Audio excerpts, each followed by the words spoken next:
my next question for you is about theology.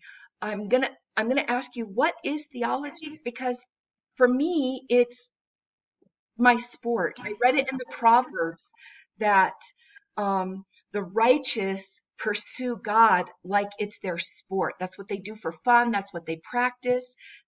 They get together and do it together. So I consider it my sport, but not everybody wants to play that game. Right. Yeah, so I think some people are intimidated if we say the word theology and they think, oh, that's for somebody else that has a PhD and works in a college someplace. And maybe Yeah. those, and then I've heard on the other side, those theologians, they don't know anything about the spirit and about real life Christianity, and they don't know anything about when the rubber meets the road. Um, but I think that all of us, if we consider ourselves a disciple, then we must be studying and we have to be looking for what God we serve. Yeah. Yeah. I would suggest that everybody has a theology, whether they're aware of it or not, and whether they've given it much thought at all. And I think you're right. Theology has this stigma of being in the sort of the monasteries of medieval Europe, and it's nothing to do with anything anybody does today. We're living in a really, people call it a post-Christian world. I don't agree with that, but you don't study theology at any university unless it's one of the Ivy League ones, where they've got a divinity school. But at any state university, you don't have a theology program at all. You have theology, Christian theology, lumped in with comparative religions, and so you're not actually studying theology proper the way it's been done in the past, the way it ought to be done, the way you described it, the way you enjoy it, which is where you're just learning about God. And it's not just learning facts, because you don't study God the same way you study a math problem. The way you study a math problem or a frog on a petri dish or something, or on a dissection table, is that those things are subject to your scrutiny. But we study God as He's revealed Himself to us. So we get to study, we examine what God has decided to condescend to show us. So God doesn't subject Himself to the operating table and kind of an autopsy or anything like that, where with this idea that God is dead now, so let's dissect Him and see what makes Him tick. God just simply does not subject Himself to human scrutiny like that. So we have to study theology from the point of God's revelation, and just simply being open to what it is that He tells us about Himself and how to understand it, whether or not we even fully understand it. But theology has definitely been broomed from mainstream academics, and that is sad, because when you really actually ponder deeply the truths of God, and when some aspect of it sinks deep down into your heart, it just makes your soul come to life. That's been my experience. I mean, it delights the mind, and it honestly can make you see things in a bigger, broader way. When that's pushed completely out of the public sphere, it's a real loss. It's a real loss, because theology has been called the queen of the sciences. All the other sciences came from the idea that we're going to study what we know about the universe, what we see about the universe in light of God's revelation. So that's I could go on about it, but I think theology is a blessing and a gift, and can make your heart sing if you actually go there. And no, you don't need to be living in a cave like a hermit with scrolls and all that. Oh, well, I've got a follow-up question. I read it in the Talmud, I think, that there are supposed to be 10 educated people. They said 10 educated men, but I'm going to say 10 educated people. In order, like, you're not even supposed to open the scroll until there are 10. Okay. And that reminds me of what Paul said, that no scriptures are subject to private interpretation. And I took those two ideas together and thought, you know what? Yes, I'm not going to give up my private Bible study time, but there has to be There has to be some iron sharpening iron.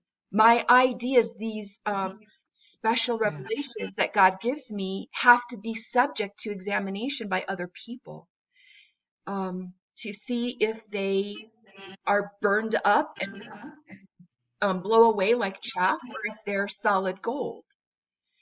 So how can we do that safely? How can we, as just average, ordinary, I'm just a person, I'm just a girl in the world, how can I do that?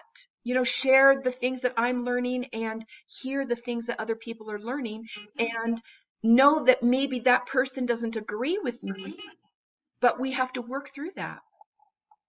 Yeah, that's a real hard one. That's a challenging one, especially the maturity of being able to disagree with someone about something, in particular when it comes to theology, because people don't sit around usually like we're doing right now and say, "Hey, let's talk theology."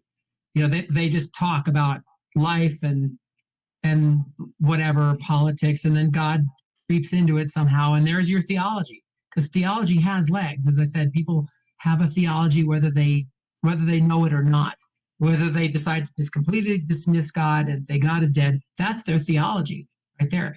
So when you have people who are mature enough to be able to agree to disagree, um, and even if they have hard convictions, that's a good thing right there. That's a gift, because people do tend to, I mean, people have gone to war over theology. So literally, so it's maybe a good thing that there's been a backlash against theology in the public sphere, so that we're not fighting over, whatever, Protestantism versus Catholicism, or just who knows what, right?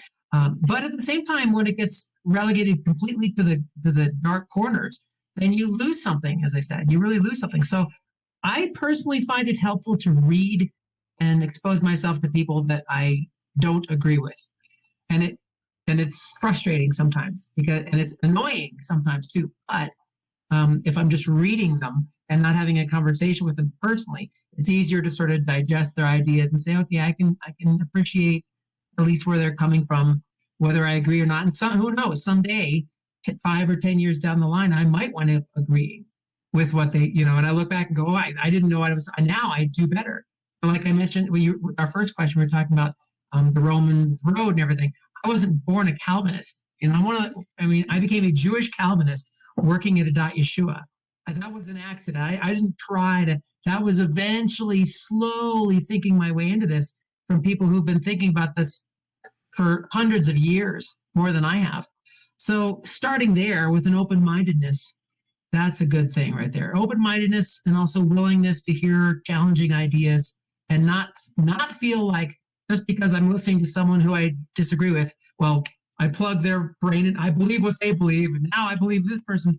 You don't have to do that. You can have your own thoughts and your own headspace, um, even if somewhat, despite whatever anybody else may say. I think that's kind of a matter of maturity. Sorely lacking in the areas of theological discussion. Sorely lacking in the area of politics too, as I see it these days. Yeah, you're not allowed to disagree, because then you're suddenly a sinner or a heretic, or right? If you disagree with somebody, the first thing people do is call you names, and I don't think that's definitely not with keeping of the character of the God that I know. Okay, here's my follow-up question. Um, the best way that I know how to do theology is by studying the character of my father, and this has been my practice since I became an adult and took over my own discipleship. Um, I I love this practice because this informs me what kind of God I serve, and this idea that he is the same yesterday, today, and forever. So, um, I have to hammer through that. If I read in the Old Testament and he says, yes, when you get there, I want you to kill them all, right? Right. Yeah. Yeah. Yeah, but I have to remember that he is the same yesterday, today, and forever. And so this loving, Yeah. gracious father who has, he bounced me on his knee, and he walked with me, and he held my hand, and he danced with me. My Father, and he is that God. So those are difficult things. These are things that I'm wrestling with. I think I mentioned to you last year that I was reading Job and got slapped upside the head with um, my perceptions. I'm going to cut that part out because that has nothing Okay. to do with our conversation. Yeah. We're gonna edit it anyway. So. Yeah, right. Um, but um, anyway, character studies. So that's what I want to do with the sisters, is just focus on the character of God using the very basic framework of going through the fruits of the Spirit, which are listed in Galatians 5, and then using the like Christian style, and then using the Jewish style, the Musar book that we used before, going through all of those traits again, and just switch off and on, because that never gets old. I never get enough review of joy. I never um I can always use some more practice with trust. These kinds of things where I'm looking at my relationship with my Father, how I behave because of how he behaves. So my question is, are we doing theology like that way? Oh yeah. Oh yeah.